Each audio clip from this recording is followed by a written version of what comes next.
It seems that almost every day we reach a new and grim record.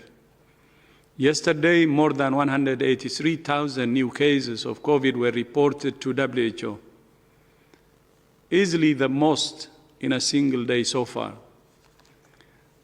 More than 8.8 million cases have now been reported to WHO, and more than 465,000 people have lost their lives. Some countries are continuing to see a rapid increase in cases and deaths. Some countries that have successfully suppressed transmission are now seeing an upswing in cases as they reopen their societies and economies.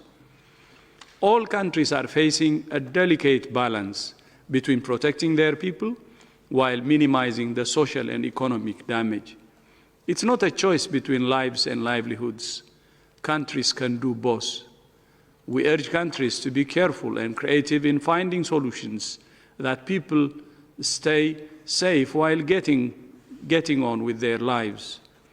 We continue to urge all countries to double down on the fundamental public health measures that we know work.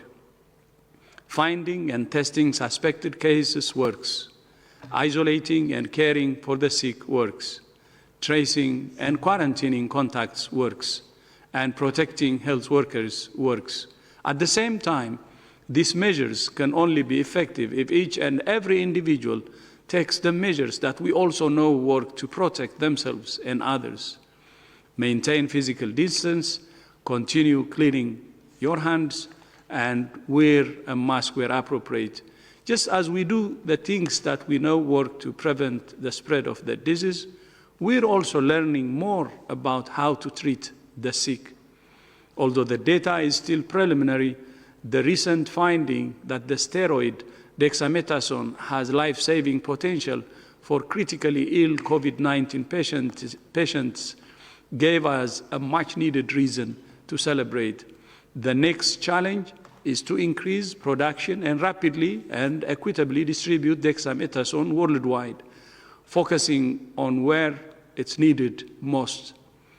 Demand has already surged following the UK trial results showing dexamethasone's clear benefit. Fortunately, this is an inexpensive medicine, and there are many dexamethasone manufacturers worldwide who we're confident can accelerate production. Guided by solidarity, countries must work together to ensure supplies are prioritized for countries where there are large numbers of critically ill patients, and that supplies remain available to treat other diseases for which it is needed. Transparency and constant monitoring will be key to ensuring needs dictate supplies rather than means. It's also important to check that suppliers can guarantee quality as there is a high risk of substandard or falsified products entering the market. WHO emphasized that dexamethasone should only be used for patients with severe or critical disease under close clinical supervision. There is no evidence this drug works for patients with mild disease or as a preventative measure, and it could cause harm. WHO is also continuing to support countries with essential supplies of personal protective equipment and laboratory diagnostics. One way we're doing that is through the COVID-19 Supply Portal, an online platform through which countries that need supplies can enter requests. So far, 48 countries have made requests for supplies with a value of $92 million. WHO is currently in the process of shipping more than 140 million items of personal protective equipment to 135 countries, 14,000 oxygen concentrators, and millions of tests. Meanwhile, WHO is also working with countries to maintain essential health services. WHO recently surveyed countries to assess the impact of the pandemic on essential health services. Of the 82 countries that have responded so far, more than half have limited or suspended at least one service delivery platform, such as outpatient or inpatient services or community-based care. Almost 3/4 of countries reported that dental and rehabilitation services have been partially or completely disrupted. Around 2/3 of countries reported disruptions to routine immunization, diagnosis, and treatment for non-communicable diseases and family planning and contraception. More than half of countries reported disruptions for mental health disorders, antenatal care, cancer diagnosis and treatment, and services for sick children. Countries are using a variety of strategies to deal with these disruptions, including triage, telemedicine, and redirecting patients to alternative health facilities. Still, the consequences of these disruptions will be felt for many years to come. The world is learning the hard way that health is not a luxury item. It's the cornerstone of security, stability, and prosperity. That's why it's essential that countries not only respond urgently to the pandemic, but also that they invest in strong health systems domestically and in global health security. Last year, world leaders came together at the United Nations General Assembly in New York to adopt a landmark political declaration on universal health coverage. No more than ever, all countries must make universal health coverage a priority. It's not a question of whether countries can afford to do this. It's a question of whether they can afford not to. I thank you. Many thanks, Dr. Tedros, for these opening remarks. We will now open the floor to questions, and we will try to have one question per journalist. So we will start with Sputnik, and we have Valentina online. Hi, thank you very much for taking my question. Do you hear me? We hear you very well. Thank you very much. I would like to ask WHO's position on an announcement made by the South Korean authorities that the country is experiencing now a second wave of the novel coronavirus infections in Seoul. Are there indeed indications of a second wave rather than a second peak within the first wave there? And should other countries, which were like South Korea, among those hit by the pandemic first, anticipate a second wave as well anytime soon? Thank you very much.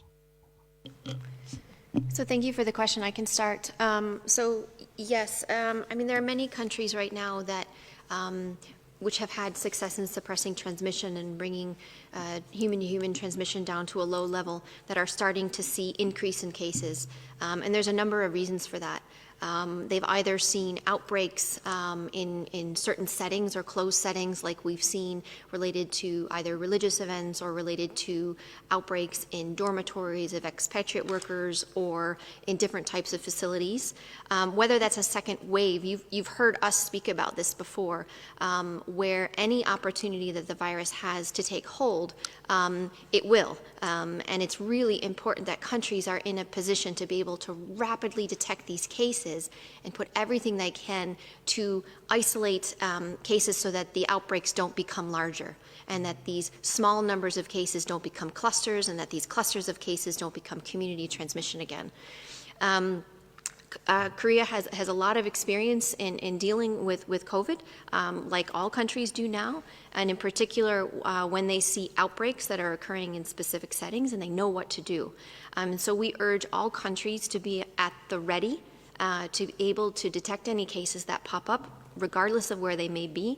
We know that there are particular vulnerable settings, primarily where there may be patients, so in healthcare facilities, whether you have closed settings where people are in close contact with one another, and be really ready to find those cases, isolate cases, carry out comprehensive contact tracing, and care for those individuals who need care in medical facilities.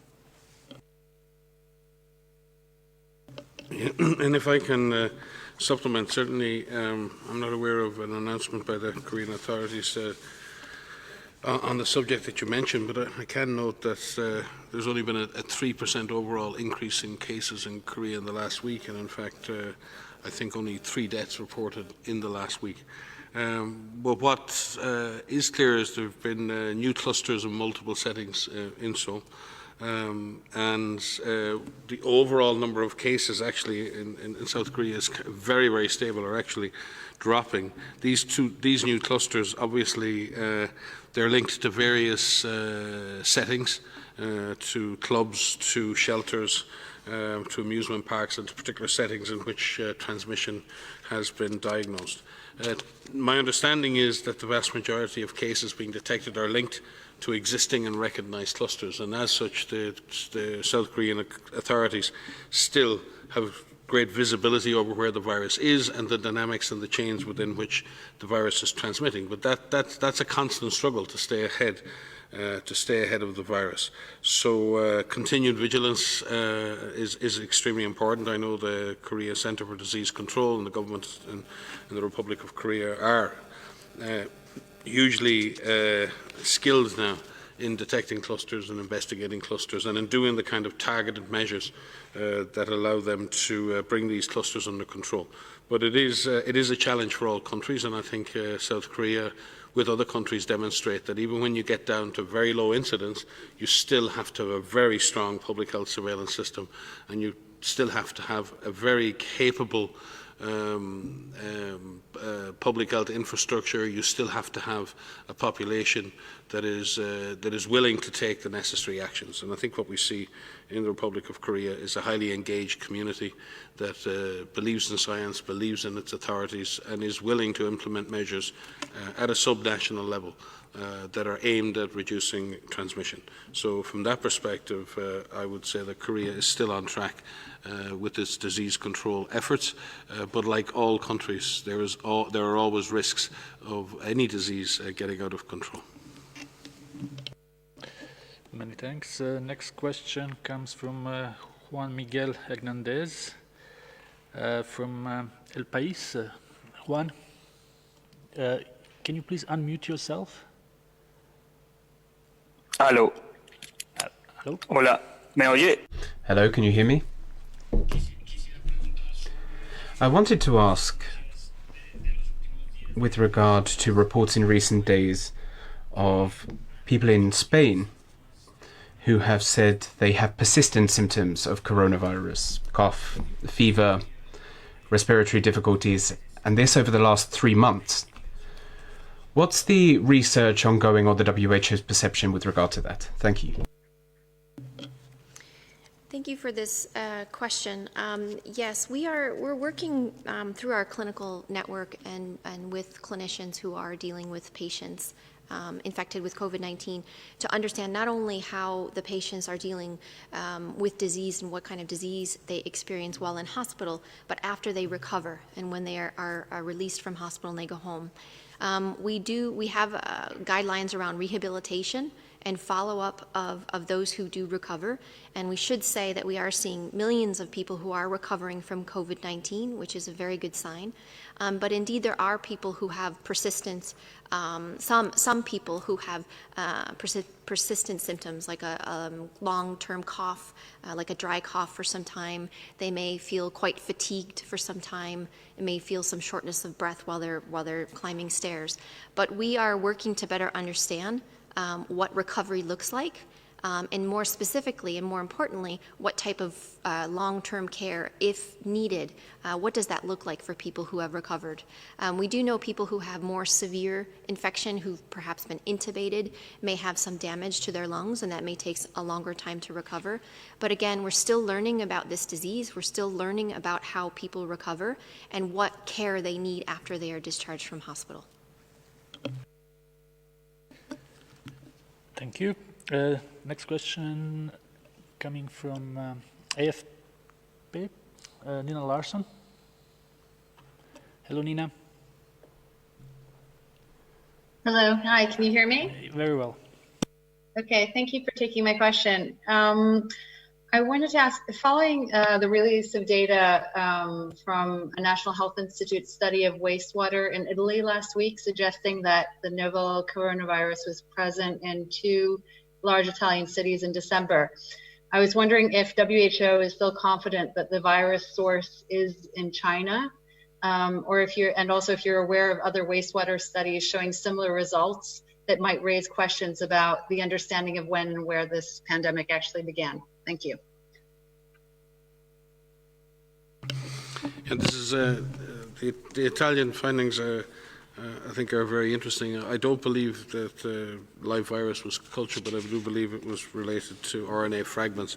And it is always important that if RNA fragments are recovered from water that was collected in December, then clearly there is a chance that this virus was circulating in northern Italy, obviously before anyone had realized that it had been.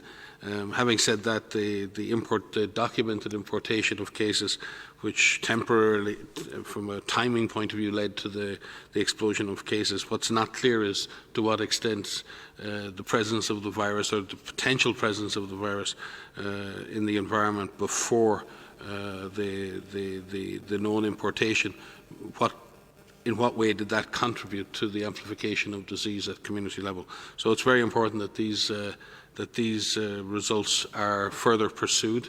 I know there have been other wastewater or water-based studies. Maria may give you more details on those studies.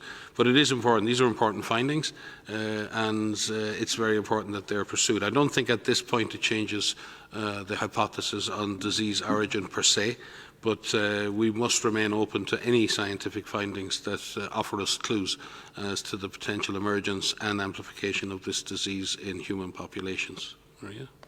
Yeah, only to very briefly add that the use of looking for the virus in wastewater, and as Mike has pointed out, this is looking for fragments of the virus, so RNA fragments of the virus, not live virus has not been isolated from wastewater. What we're looking at is in the context of surveillance for COVID-19, we know primarily we need to focus on looking for people who are infected with the virus, actively infected with the virus, because this is important for making sure that they have the right clinical care and that we follow their context, and so we could break chains of transmission. But in addition to that, we're looking at other ways, potential ways in which we can look to see if the virus is circulating. We've mentioned looking at the influenza-like illness and the severe acute respiratory illness, respiratory disease surveillance that exists in most countries to see if it's circulating in the community. Wastewater is another potential way in which we can look to see if the virus may be there. But again, that won't help you find individuals who are infected with this virus, which is so critical at looking at suppressing transmission, so finding those individuals. So that is something that is in our overall surveillance portfolio for COVID. And we hope that this will be helpful in determining where the virus may be present, where it may be more difficult to find individual patients. But it is critical that our surveillance efforts, most of our surveillance efforts, are focusing on finding individuals who are actively infected with COVID. Thanks. Next question, N1 TV from Bosnia-Herzegovina. We have Esmir online. Esmir? Hi, can you hear me? Yes. My question is regarding region of the Western Balkans. Are you afraid that we are going to have increased the number of cases? Because yesterday in Croatia we have a tennis tournament in Zadar with quite few players and officials infected with COVID-19. Also in Serbia, yesterday we had parliamentary elections with almost 3.5 million people voting. Bosnia has number of cases reporting over the last 24 hours increased. And also in Montenegro, we have religious processions. And in all those cases, we haven't seen many masks and protections. Are we on the road to have more and more cases reported? Thank you.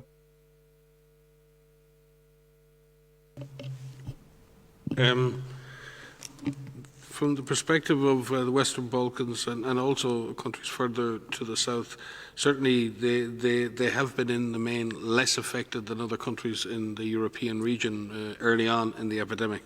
And some have been very successful in ensuring that the disease numbers have been kept low.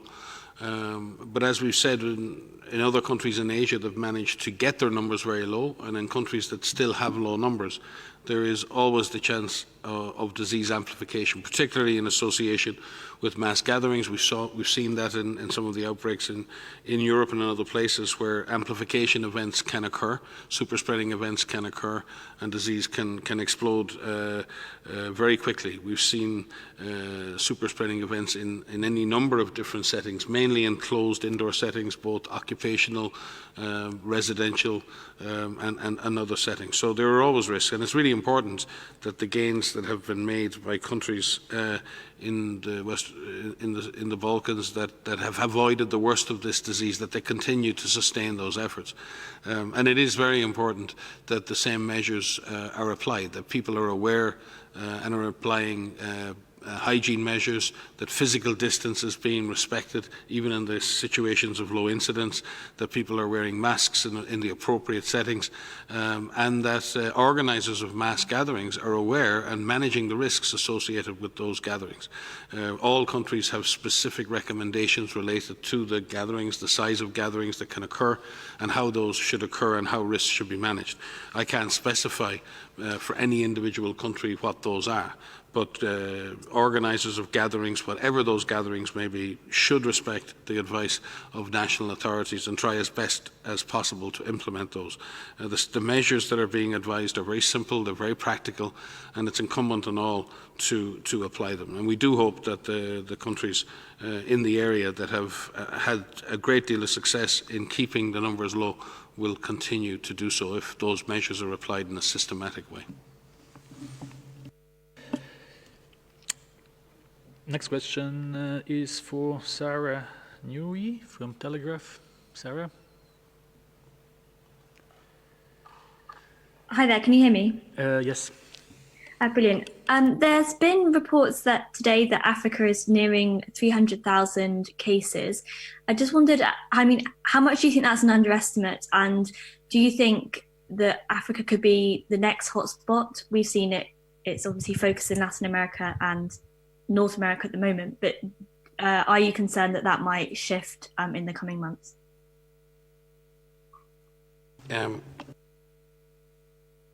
Here, yeah, that on? It is. Okay.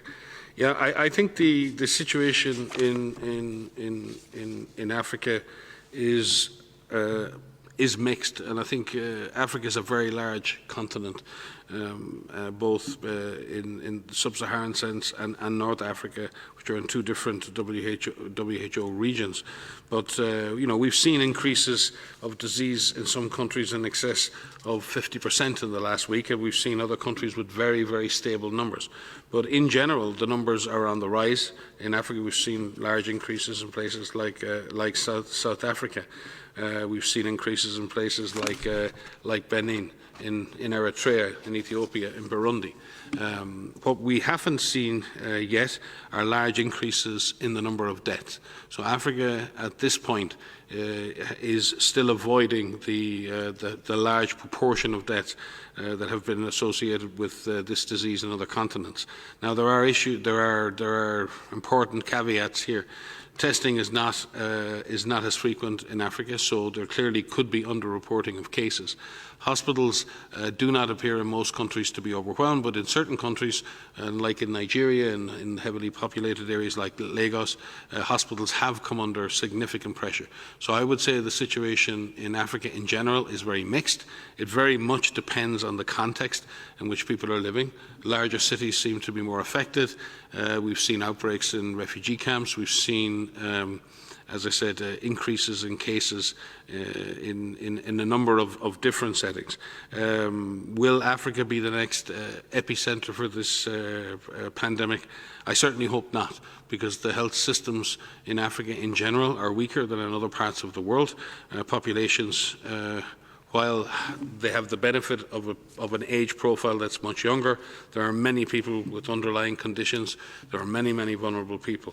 And we need to try and keep these numbers as low as possible, while at the same time making sure that the lives and livelihoods are protected. And this is a constant challenge. So there is no room for complacency on the African continent. This is a time to really focus in on improving surveillance, really focus in on improving the capacity of healthcare to treat cases, and to focus in on some of those countries that are experiencing quite large increases of cases. And our African Regional Office, our Eastern Mediterranean Office, continue to work with those countries. And we have WHO offices in all of the countries in Africa, and will continue to work closely with governments there, both to suppress transmission and to reduce case fatality where that is a problem. We will have now China Daily. We have Chen with us. Hello. Hi. I just have a question. Forgive me if you have already published such a guideline.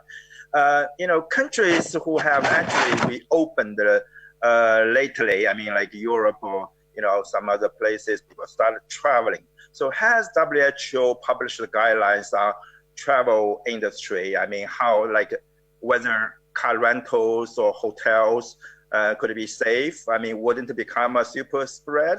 Thank you.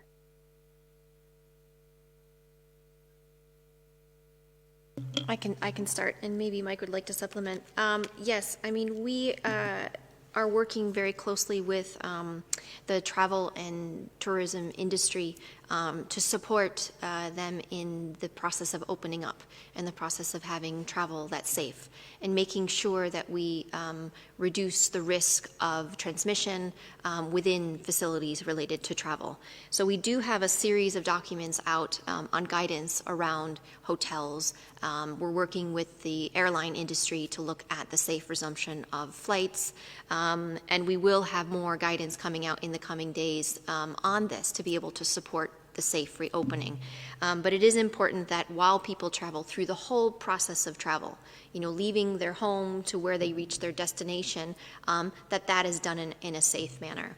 And not only is it important for the industry and the airlines and the hotels to be able to offer safe experiences, we need individuals to also play their role. And for example, the DG highlighted this in his speech today. It's important that everyone at an individual level know what they can do to protect themselves, to protect their families, to protect their communities from infection and from onward transmission. And this includes the basics. It includes all of the basics of physical distancing of at least 1 meter, making sure you practice respiratory etiquette, that you wear a mask when you need to wear a mask in situations where you can't do physical distancing and where there's transmission, making sure that you practice hand hygiene. All of these things need to be practiced globally as we move forward, as this pandemic evolves.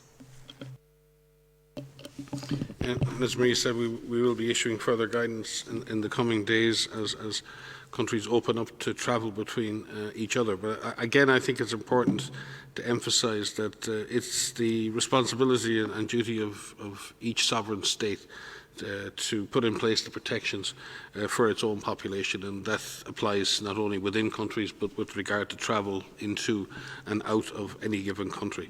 And we do recognise that countries exist at states of different risks. Countries who have very, very low incidence of disease or no incidence of disease may design measures that may appear stricter than in other countries, because the risks to them of importation of disease and the consequence of that importation are much, much higher. So WHO has been clear on this over a very long time, that measures and facilitation of travel and measures that result in any restriction of travel should be based on public health protection, on public health principles. They should be measured, they should be reviewed regularly. But in the end, countries are in a position to measure and manage the risk to their citizens, to their society and to their economy. And as such, as we open up and as we travel between countries, it's really important for member states and others to put in place those measures that they feel are commensurate and are balanced, that protect their populations, while at the same time, as we've seen, balancing risk of disease against lives and livelihoods. Within countries, we see this dilemma. How do we manage lockdowns and how do we manage stay-at-home orders while at the same time protecting lives and livelihoods. That same factor comes into play when you talk about international travel and international trade. You're trying to balance public health risks against lives, livelihoods, economy.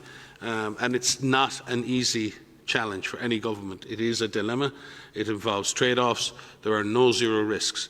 And as such, we will support Member States in making their risk assessments, in coming to measured judgments regarding the risks to themselves and the measures they need to put in place. But ultimately, we would like to see public health-based measures that are reviewed regularly and that we all move towards a new normal that involves us being able to move around and being able to travel and trade in a normal fashion, while at the same time managing those public health risks. And we will be issuing more specific guidance in the coming days around that process. Now we will have Lara Pinheiro from Globo, Brazil. Lara? Hello, can you hear me? Yes, please go ahead. Hi, good afternoon. Thank you for taking my question. I would like to know what the role is of ivermectin, if there's any, in fighting COVID-19. What do we know so far?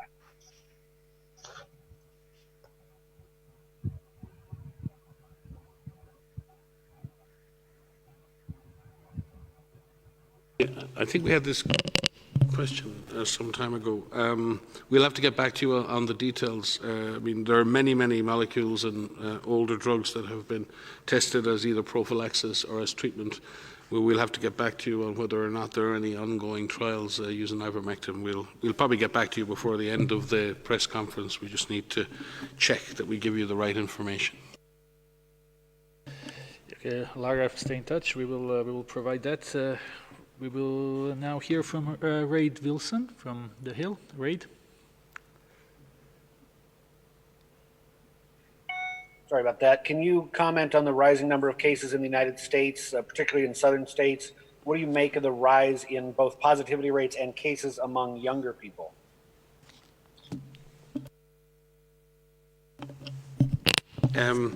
Yeah, I think there's been upticks in cases in a number of states in the US.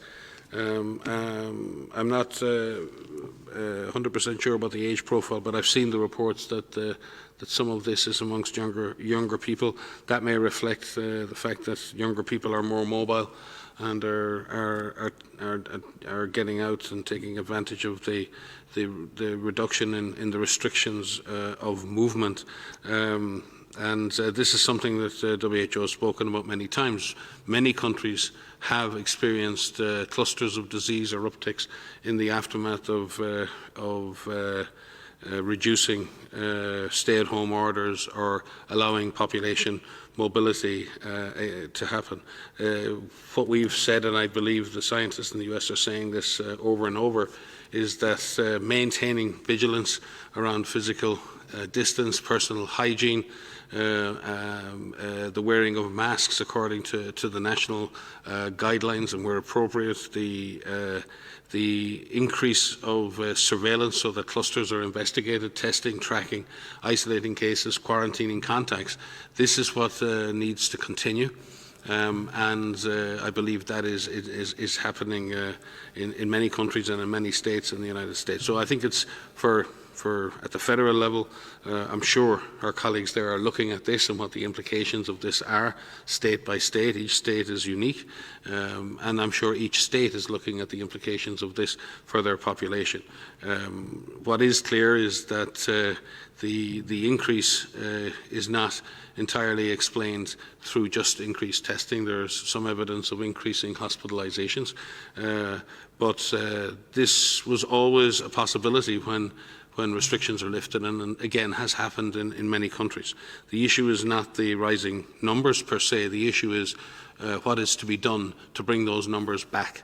And what combination of measures can be used in order to do that, in terms of targeted public health measures, increasing surveillance, increasing cluster investigation, and ensuring that we identify cases and contacts as quickly as possible, isolate the cases, quarantine the contacts, and where necessary, and hopefully at a much more localised level, there may be a need to put some restrictions in place in order to suppress infection. And again, we've seen countries do that at a micro level, not at a state level or even at a national level, but to where needed, if there are clusters of cases with potential for community transmission, that there may need to be some adapted measures to suppress infection while the clusters are investigated.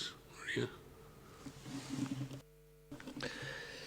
We will now go to Carlo Martuscelli, if I pronounce well, from Politico. Carlo, can you hear us? Yes, can you hear me? Yes. Yes, thank you for taking my question. This is regarding the outbreak in Germany at the meat packaging plant. I wanted to know if you were monitoring that outbreak, and if you could just provide any guidance as to which particular workplace locations we're seeing might be more vulnerable for starting these outbreaks and potentially for giving more momentum to a future second wave. Thank you very much. Thank you for the question. Yes, indeed, we are following this outbreak in this meatpacking plant in Germany, as well as a number of outbreaks and clusters that are happening in food processing plants across a number of countries. What I can say is that we need to know more to really better understand why these clusters are happening, why these outbreaks are happening, so that we can learn how to stop them. There may be some I don't want to speculate too much because we need to learn more about these, and the outbreak investigations need to be carried out to better understand what's happening at the factories, the plants themselves, as well as the individuals who are infected, the living conditions in which they live, and any other potential sources of infection for these outbreaks. So we are working with a number of countries, a number of groups to better understand and consolidate our understanding around these outbreaks. What we do know is that, like we've said before, the outbreak, this virus likes the possibility of close quarters, and whether that's at the home or whether that's at work, we need to ensure that we make sure we prevent these outbreaks from happening. So we need to find out a little bit more to be able to give a more well-rounded answer. Now we will go to Bayram Altug from Anadolu Agency. Bayram. Hi, can you hear me? Yes. Thank you very much for taking my question. Good afternoon, all of the people there.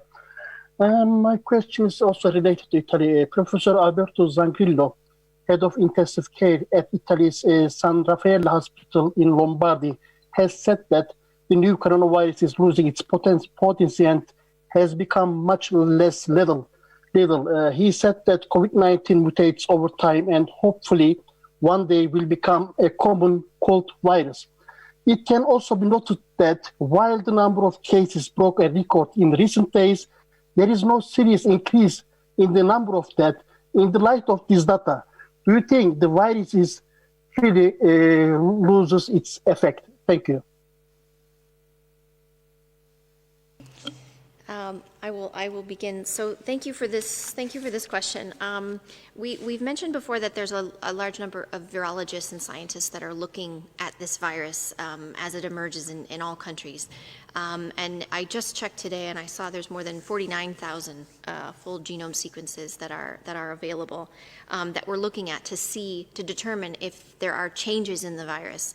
And as this is an RNA virus, there are changes, expected changes in them, and we're trying to determine if those changes have any impact on the way that this virus behaves.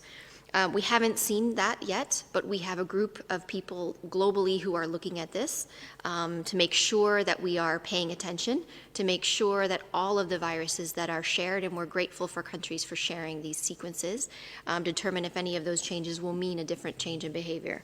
In terms of the potency of the virus, it's an important observation that you mentioned, and we will look into it. But we should highlight that this virus is very deadly. When it does have a chance to infect people, it can kill people. And so we want to make sure that everyone treats this virus seriously and make sure that we do everything that we can from preventing infection, and then from those that are infected to prevent those individuals from developing more severe disease. Yeah, if I just might add, thus far at least, there is no evidence that of all of the sequences that have been generated in all of the different infections in the world that we're seeing any strain of the virus emerge that has either greater or lesser lethality or clinical impact. In fact, the virus, most mutations in viruses provide no biologic advantage to the virus, and in fact most are detrimental to the virus.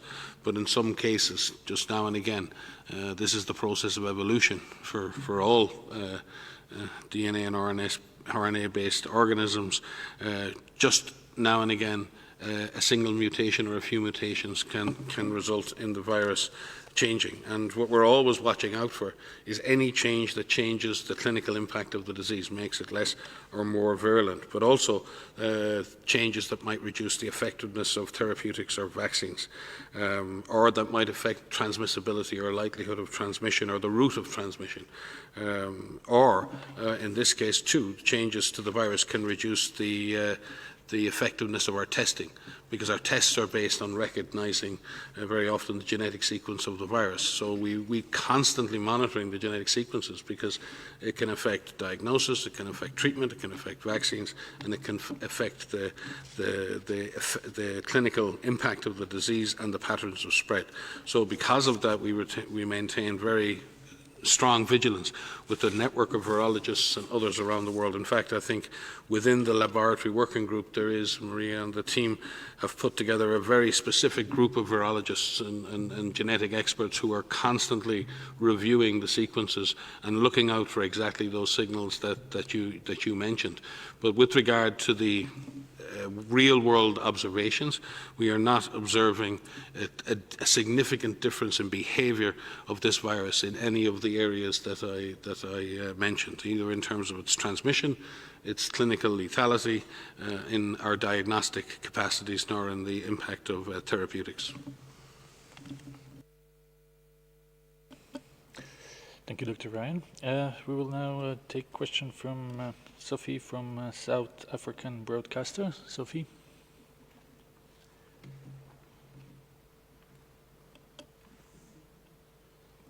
Sophie, can you unmute yourself, please? Is around yesterday, the announcement that the WHO recorded a highest number yesterday around the world. I just want to find out, if you were to attribute this to something, what would be the reason for these high numbers that were reported yesterday? And also perhaps which countries contributed to this high number? I can begin. The DG or Maria may wish to add. Certainly the numbers are increasing because the epidemic is developing in a number of populous countries at the same time and across the whole world. So from that perspective, a large number of countries are contributing to that overall increase. Some of that increase may be attributed to increased testing. Countries are testing more, and certainly countries like India are testing more. But we do not believe that this is a testing phenomenon. Clearly, when you look at hospital admissions are also rising in a number of countries, deaths are also rising, and they're not due to increased testing per se. So there definitely is a shift in the sense that the virus is now very well established at a global level. it has reached some of the most populous countries in the world, some of the most populated areas of the world. And because the epidemic is now peaking or moving towards a peak in a number of large countries at the same time, you're seeing that impact on the number of cases. Now, in Europe, in Western Europe, you're seeing the curves decrease. In Southeast Asia, you're seeing the curves decrease, and then the overall numbers increase, which clearly means the Americas are contributing, South Asia is contributing very much, but also there are countries in the Middle East and there are countries in Africa that are also contributing to that overall increase. So the situation is definitely accelerating in a number of countries with larger populations, and that is most certainly contributing to this overall increased number. Maria? Yeah, only to add, if you want some specifics on the case reports every day, we do have a dashboard that's online where you can look and see the actual numbers of cases and deaths that are reported, and you can break that down by countries. So you can get by regions and by countries. So that can give you some granularity if you want to see where are those actual numbers coming from. And it's on our main WHO website. Okay, we have time for a couple of more questions. Ana Pinto from Folha de Sao Paulo. Ana? Yes, thank you, Tariq. Dr. Ryan, last week you said there were signs that COVID was stabilizing in Brazil. I would like to ask if you could elaborate a little more on which are those signs and what the trend is now, if the signs are still pointing to stabilization in Brazil. Thank you very much. Well, I think, as you know, Brazil has surpassed 1 million cases and just reported a record, I think, 54,000 cases in our last 24-hour reporting period. Some of that may reflect changes in reporting, as there was a lag in the change in the systems reporting, I believe, from the state level. So some of that is potentially architectural. But if you look at the number of cases over the month of June, they've remained relatively stable. What you see is a kind of a stable weekly pattern, a decrease at the weekends. And it's not that the disease decreases, reporting changes, but there certainly has been a spike in cases in the last 24 hours. And again, we're looking into how much of that is artifactual or related to reporting and how many days that reflects going back over the last week. Because on Wednesday, Thursday of last week, the number of confirmations from Brazil was actually below average. And now we have a very much an increased number, which may reflect it's above average. So we're looking into that with our colleagues at the Pan American Health Organization, our regional office for the Americas. The states with the highest number of cases are still Sao Paulo, Rio de Janeiro, Ceará, Para, and Maranhão. And the number of cases at Sao Paulo are approaching 212 million, or 212,000, I'm sorry. But there still is relatively low tests per population, and the positivity rates for testing are still quite high. If you look overall, in epidemiologic week 17, I believe the positivity rate was 31% for Brazil. So that generally means that there are probably more cases out there than are being reported. What we tend to see is that positivity rate dropping, usually down to 5% or less in countries that are detecting all of their cases and that are in effect over-testing. So from that perspective, we would say that this trend or these large number of cases are not reflective of exhaustive testing, but as I said, probably underestimate the actual numbers of cases. So while the overall pattern of disease in Brazil, as I said last week, is overall flat, the number in the last 24 hours needs to be examined carefully, but also we need to look at the fact that, as I said, up to nearly 1/3 of all tests are positive, which does indicate that there is under-detection or under-reporting of cases overall. If I could just add to that, it's not specifically about Brazil, but when we look at any case numbers in any country, it's really important that we break this down to the lowest administrative level as we can. The virus doesn't take hold evenly across all countries. There may be differences in intensity of transmission by a state or a province, but then even more importantly, it's to break that down even further. Where is transmission happening? Is it happening in healthcare facilities? Is it happening in these expat dormitories that I mentioned previously? Is it related to specific events? Is it in certain vulnerable populations like long-term living facilities? We need to break down the cases to an understanding so that we know how to tackle it. And when we look at the national level, it's very important to have that national number, and Mike has outlined some of the reasons we may see some differences, but we need to break it down and understand where transmission is occurring, because this will help us control it. You've heard us talk before about these 4 C's, where we go from no cases to sporadic cases, clusters of cases, and community transmission.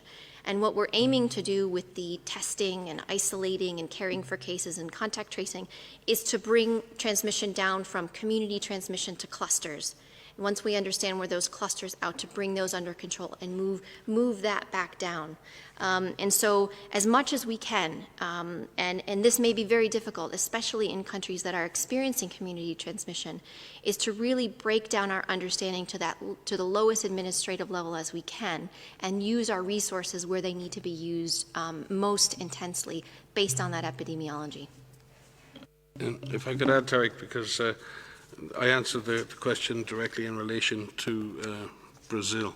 I don't want anyone to get an impression that I've singled out Brazil. If we look at Latin America in general, Brazil, if you count those numbers, the increase in numbers reported yesterday has about a 25% increase overall on the week. But if we look around the region, Chile has had a 41% increase in cases in the same time. Argentina has a 38% increase, Colombia a 35% increase, Panama 26%. Bolivia 33%, Guatemala 39%, Honduras 38%, French Guiana 86%, Costa Rica 28%, El Salvador 24%, Haiti 26%, and Venezuela 25%. So what we're seeing is still in Latin America is an evolving epidemic in the region that's affecting all countries. And certainly Brazil, as the most populous country, is deeply affected, but it's amongst many others. And we've also seen worrying increases in deaths in the same period in some of those countries. So from that perspective, I think it's important to see Brazil in its regional and in the global context. Just to be sure that people don't misinterpret that in responding to a question specifically on Brazil, that we're not conscious of the regional or global context and the place that Brazil sits within that. Many thanks. We will take our last question for today. We have Pian from NPR. Pian? Hi, thanks for taking my question. There are reports of minks being culled on a farm in Amsterdam over concerns that they could be an animal reservoir for the coronavirus. So I wanted to ask, what do we know now about animals and humans transmitting the virus between them, and how does that inform our approach to suppressing the virus? So thanks for the question. Yes, well, we have a team that's working on looking at the animal-human interface and looking at the susceptibility of animals to this virus. You know about the work related to the origin of the virus. What I'm going to mention is specifically about the minks that you mentioned, and indeed there are some minks that have been found positive in the Netherlands and in Denmark. And what we understand from these investigations that are currently ongoing is that they were individuals who infected the minks, so people who infected the minks, and in turn some of these minks infected some people. It's very limited in terms of the transmission that is happening, in terms of the transmission happening between the people and the minks. and some of those minks have been killed. We are learning about what this actually means in terms of transmission and what role they may play. I should put this in context that this is a virus that is predominantly transmitting between people through respiratory droplets, and this is the driver of transmission. This gives us some clues about which animals may be susceptible to infection. And this will help us as we learn more about the potential animal reservoir of the COVID-19, of the SARS-CoV-2 virus. There's a number of studies that are ongoing looking at the animals that are susceptible, from minks to ferrets to cats, dogs, pigs, and so there's a large group of scientists that are trying to better understand the role this virus plays. But again, just want to put it into context of the fact that this is a human-to-human transmission primarily that we're seeing, and why we're seeing this virus spread globally. Thank you, Dr. Van Kerkhove. We will conclude our press briefing with this last question, and remind you that we will get the audio file to you shortly, with the transcript being posted tomorrow. I wish everyone a very nice evening. Thank you. Thank you, Tariq, and thank you for joining. And see you on Wednesday.